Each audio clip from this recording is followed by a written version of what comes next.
السلام علیکم ورحمۃ اللہ وبرکاتہ۔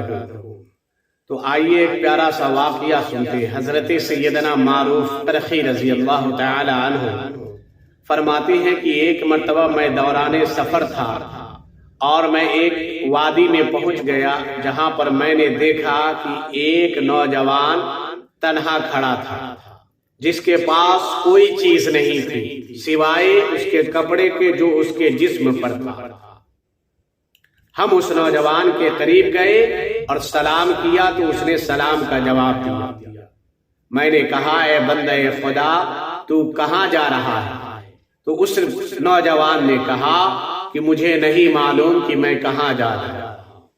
حضرت سیدنا معروف کرخی رضی اللہ تعالی عنہ فرماتے ہیں کہ مجھ کو بڑا تعجب ہوا اس نوجوان کی بات پر، تو میں نے اس سے کہا کہ کیا تم نے ایسے شخص کو دیکھا ہے جو نامعلوم جگہ پہ جا رہا؟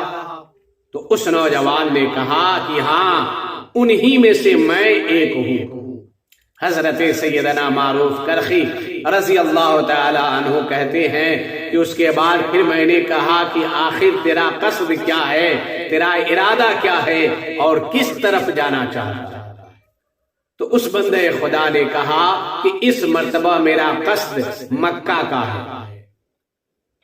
حضرت سیدنا معروف کرخی رضی اللہ تعالی عنہ فرماتے ہیں کہ میں نے اس سے کہا کہ تو مکہ کا ارادہ رکھے ہوا ہے اور تجھے معلوم نہیں کہ کس طرف جانا ہے؟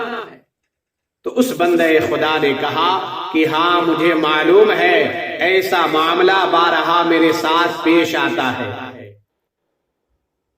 کہ میں مکہ کا قصد کر کے نکلتا ہوں اور ترسوس پہنچ جاتا ہوں، اور جب ترسوس کا ارادہ کر کے نکلتا ہوں تو مکہ پہنچ جاتا ہوں، اور کئی مرتبہ تو ایسے معاملات میرے ساتھ پیش آئے ہیں کہ میں بصرہ کے ارادے سے نکلا ہوں تو کسی دوسرے مقام پر پہنچ گیا۔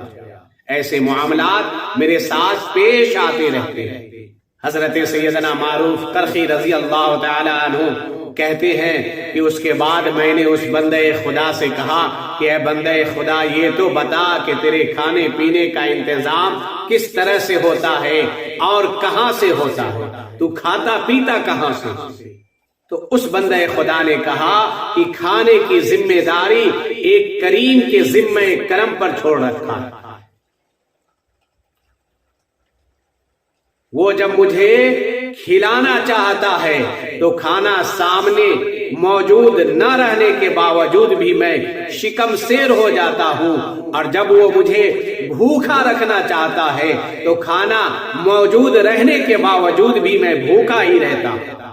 وہ کبھی مجھے کھلا کر کے آزماتا ہے اور کبھی مجھے بھوکا رکھ کر کے آزماتا ہے، اور کبھی خوشیوں سے میرے دامن کو بھر دیتا ہے، اور کبھی کبھی تو ایسا ہوتا ہے کہ مجھے ایسی آواز سنواتا ہے کہ اے چور تو زمین پر بہت بڑا شریر ہے، اور کبھی کبھی ایسی آواز بھی سنتا ہوں کہ کہتا ہے کہ زمین پر تجھ سے بہتر کوئی نہیں ہے اور تجھ سے بڑا کوئی زاہد نہیں ہے، اور وہ تو کبھی کبھی مجھے نرم بسترے پر سلاتا ہے اور کبھی کبھی اس سے پھینک کر کے ویران جگہوں پر سلا دیتا ہے۔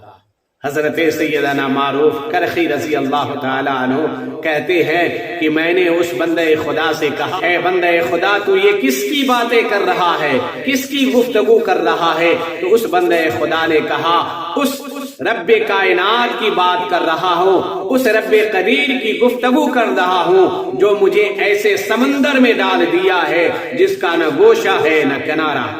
میں نے اس سے پوچھا اے بندے خدا اللہ تجھ پر رحم فرمائے کہ تو بتا یہ تیرے ساتھ یہ معاملات کیسے کیسے پیش آتے ہیں؟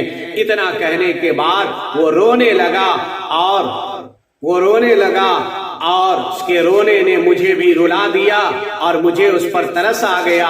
حضرت سیدنا معروف کرخی رضی اللہ تعالی عنہ کہتے ہیں کہ اس وادی میں رونے کی آوازیں آ رہی تھی، مجھے تعجب ہوا کہ اس وادی میں تو اب کوئی ہے نہیں، تو یہ رونے کی آوازیں کہاں سے آ رہی ہے؟ تو میں نے کہا اے بندے خدا یہاں تو اور رونے کی آوازیں مجھے سنائی دے رہی ہے۔ تو اس بندے خدا نے کہا کہ ہاں، اس وادی میں کچھ جن ہیں جو ہمارے گہرے دوست ہیں، جب میں روتا ہوں تو میرے ساتھ وہ بھی رونے لگتے ہیں۔ حضرت سیدنا معروف کرخی رضی اللہ تعالیٰ عنہ فرماتے ہیں کہ پھر وہ دوبارہ نمودار ہوا، اور جب وہ آیا تو میں نے اس سے کہا کہ اے بندے خدا، یہ معاملات آپ کو کیسے کیسے پیش آتے ہیں، آپ مجھے بتلائیے۔ حضرت سیدنا معروف کرخی رضی اللہ تعالیٰ عنہ کہتے ہیں کہ وہ حیرت کی نگاہ سے مجھے دیکھنے لگا اور رونے لگا اور ڈانٹ کر کے مجھے کہنے لگا، اے چور، تو میرے اور میرے خدا کے درمیان رکاوٹ بننا چاہتا ہے۔ مجھے قسم ہے اس کی عزت و جلال کی، اس عظمت و برتر والے خدا کی، کہ میں اپنا راز اس کے علاوہ کسی کو بتانا پسند نہیں کرتا۔ حضرت سیدنا معروف کرخی رضی اللہ تعالی عنہ کہتے ہیں کہ اس کے بعد وہ بندے خدا پھر غائب ہو جاتا ہے۔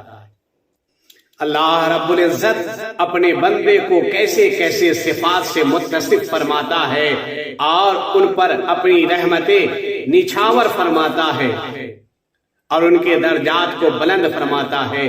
اللہ کبھی ہنساتا ہے، کبھی رلاتا ہے، کبھی مصیبتوں میں ڈال دیتا ہے، کبھی آزمائشوں میں ڈال دیتا ہے، کبھی خوشیوں سے دامن بھر دیتا ہے، کبھی پیاسا رکھتا ہے، کبھی کھلاتا ہے، اور کبھی مصیبت میں ڈال کر کے آزماتا ہے اور اپنے نیک بندوں کے مرتبہ اور مقام کو بلند فرماتا ہے۔ لیکن ہمہ وقت ایسے لوگ اللہ تبارک و تعالیٰ کے رضا پر راضی رہتے ہیں۔ بہترین انسان وہ ہے جو اللہ کے رضا پر راضی رہے اور جو بھی عمل کرے خالص اللہ کے لیے کرے۔ خوش نصیب اور بہترین وہ لوگ ہیں جو اللہ کی رضا پر راضی رہتے ہیں، وہ دنیا میں بھی سرخروئی حاصل کرتے ہیں اور آخرت میں بھی سرخروئی حاصل کریں گے۔ تو اللہ رب العزت سے دعا ہے کہ مولا تبارک و تعالی ہم سب کو اپنی دائمی رضا سے مالا مال فرمائے اور ناشکری سے محفوظ فرمائے۔ پروردگار عالم ہم سب کو ہدایت کی توفیق عنایت فرمائے۔ وہ تو براہ کرم اس چینل کو زیادہ سے زیادہ سبسکرائب کرے، ویڈیو کو لائک شیئر بھی کرے اور ایک پیارا سا کمنٹس کر کے شکریہ کا موقع عنایت فرمائے۔ پھر ملاقات ہوگی اگلی ویڈیو میں۔ خدا حافظ۔ السلام علیکم ورحمۃ اللہ وبرکاتہ۔